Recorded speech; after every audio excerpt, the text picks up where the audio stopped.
Hi, and welcome to the Market Alert for Wednesday, the 13th of August 2025. So, soft CPI sparks rally to record highs in stocks, wild day for Ethereum, bonds, and the US dollar. Sentiment remains notably weak. Ethereum soared, uncertainty tumbled. So, the uncertainty I think they're alluding to is the cut-in rate in September. US stocks climbed after US CPI data kept a September Fed rate cut on the table there. And stocks bid and dollar hit as CPI keeps September rate cut on the table there, so more of the same. So the numbers came out yesterday, barely any change, 2.7 for year on year. Again, as I said yesterday, and every time we have the CPI lie numbers, this is all smoke and mirrors, but obviously it's helped that the number came out exactly the same as the previous. And Trump's going to get his way with cutting rates next month. It's now going to be the focus of how big is that rate cut going to be. That's where the attention is going to be focused. Today, no economic news whatsoever, so nothing there. The market's going to make its own mind up based upon what happened yesterday or any sort of geopolitical event. And of course, keep in mind that the meeting between Putin, Zelensky and Trump on Friday is still on the table at the moment. And of course, that's going to create all sorts of uncertainty as well. You could see the market trading sideways as well. Just having a look ahead, Friday as well, we've got the French and Italian bank holidays as well to factor in this week. But what else have we got tomorrow? GDP for the UK. And PPI, so more inflationary data tomorrow from the US. But anyway, let's have a look at the market's reaction to this news yesterday that the CPI numbers remain soft and the potential for a rate cut. I don't think I have to really tell you what's going to happen because there is nothing to stop the markets from moving higher. So let's get stuck in and have a look. So in the Dow, the market up sharply yesterday. Surprise, surprise. We have an all-time high there at 45,135. The market heading back to this level. Why will it not? I mean, that's the question. Yes, we're in the biggest credit bubble in history, but that doesn't matter. That's all discounted at the moment. And the markets are free to move back to the upside. Yesterday, you can see the reaction in the cash market as soon as the numbers were released, and then the cash market opening at 2:30, the market straight up and remaining that way and heading back to yesterday's high in the 30-minute chart as I record. In the German DAX, let's pick up the daily chart first, and you can see the market reversing yesterday. We've got some demand coming into the market. We are overbought and the market sees the momentum sort of crossing there a bit, but that doesn't matter because that can soon reverse and we can head back to the all-time high of 24,644. As I mentioned earlier on in the year when the DAX was lagging at the US markets, it didn't take long for it to actually play catch-up, and I think that's where we're heading already with this as well, as we start to see the market get back above this sort of sideways move and then blast through the all-time high there. In the 30-minute chart yesterday, the market showed some weakness, which I mentioned in the alert. So it started off all quite fine and dandy in the pre-market. We'll look at this in more detail when we look at the DAX 2-minute chart. But all it needed was the inflation numbers, and look where we're now heading back to yesterday's high in the German DAX there. Let's have a look at the S&P. And in the S&P daily, well, here we go. We've got a new all-time high. Surprise, surprise. Expect more of these going forward. And then don't forget, we get into the Santa rally phase as well once we get through September. So you can expect more new all-time highs. Doesn't matter how overvalued it is, it's going to continue to move that way until something major comes into play and stops it. It's been like this since 2008. No matter what events have happened along the way, the market has turned around, they've bought the dip and they've moved it higher. And again, what is it going to take? Even a global pandemic didn't send the market down and keep it down. Initially it dropped, but then people just bought into it, and the market has returned and continued to go higher, despite the debt getting greater as well. So it's all bonkers, it's all madness, but that's the way it is. You have to trade what you see, not what you think it's going to be. We know it's insane. We know that there's going to be a massive correction at some point, but at the moment, All of the previous events that have occurred have not created that. So it's going to have to be of a financial nature, in my opinion.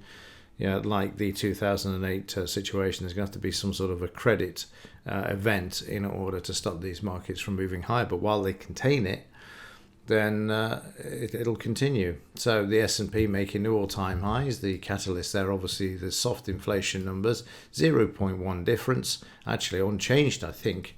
And the market continues to make new all-time highs. Utter madness, but it's a mad world we're living in. And it gets even madder when you look at the UK with 91.90 and a new all-time high on the way there as well, given the situation of all of the economic failings of this government thus far after 1 year, plus all of the immigration issues and all the rest of it. And yet the FT 100 is manipulated higher. 30-minute charts, we have a bit of a shakeout before the inflation numbers, but that saves the day. Market up, heading back to yesterday's high. So in the US dollar, yesterday the market down a bit overnight as well. And if we get more rumours of a cut and how big that cut will be heading into September, the dollar is going to weaken further as well. So let's have a look at the impact of this on the metals markets from yesterday. Well, starting off with silver, Monday we saw the market moving lower. Yesterday we saw the market reverse, and now we're back above the 5 and 20 bar moving average, heading back to the level here where we've got some resistance. So let's just draw that in.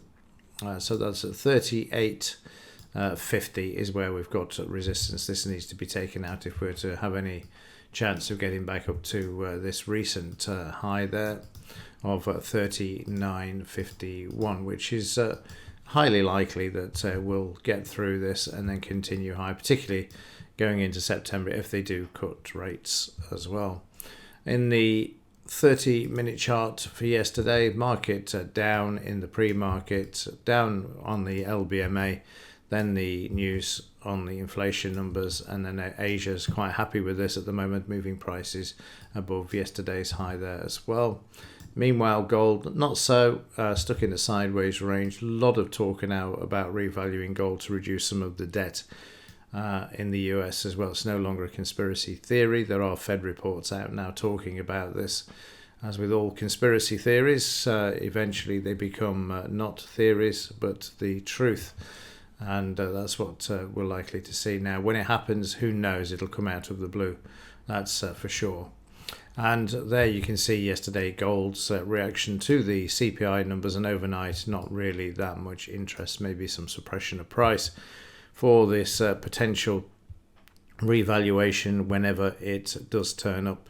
But let's have a look at the gold-silver ratio's reaction to this. And there we can see this continuing to move lower. Silver, the stronger of the two at the moment, for sure, down to 87.73 at the time of recording. But let's go back to the German DAX and have a look at what we spoke about earlier with regard to that initial weakness and then the market moving higher. So in yesterday's market alerts, before I concluded, we had a look at the 2-minute DAX and it was moving up nicely, but then somebody came in and ruined the party. This is all pre-market, and you can see there, when I say pre-market, I mean pre-cash opening at 8 a.m. Price is then moving back into a sideways range, and then we get into the cash market, which moved lower. Which you can see there all the way down to the close. We then had a potential buy that wasn't filled, and then of course the market getting stuck in a sideways move following this sell signal that hit the scalp, and then prices being brought back and then drifting in a range until we get to the after 10 a.m. where the market moves lower down to the S1 and beyond, and then the market waiting for the CPI numbers, which you'll see in a moment. The market's reaction to this is a quick spike to the upside, 70 or 80 points in this one bar, and then prices getting into the US trading session there where prices pull back. You can see it struggled with the low yesterday, but that didn't last for too long. Nice shakeout there down to the S1, and then prices trying to move higher. However, the 200 MA had a different idea, sending prices back down with a loss there, and then the market buying back in at the S1. and moving prices back above the low there to recoup the losses on that trade. And then into the evening, the market just drifting in a range again, with the US markets up and down at the time. So where are we overnight? The market at the moment is just below yesterday's high, which is fine. We want to get the market above the high and stay above the high, which then takes you into the realms of the R1 and beyond. And then, of course, if you were looking at the daily chart, you want to see the market move back to the all-time highs in this market, which we know is 24,644. So prices at the moment are sideways to higher there, need to close above the high.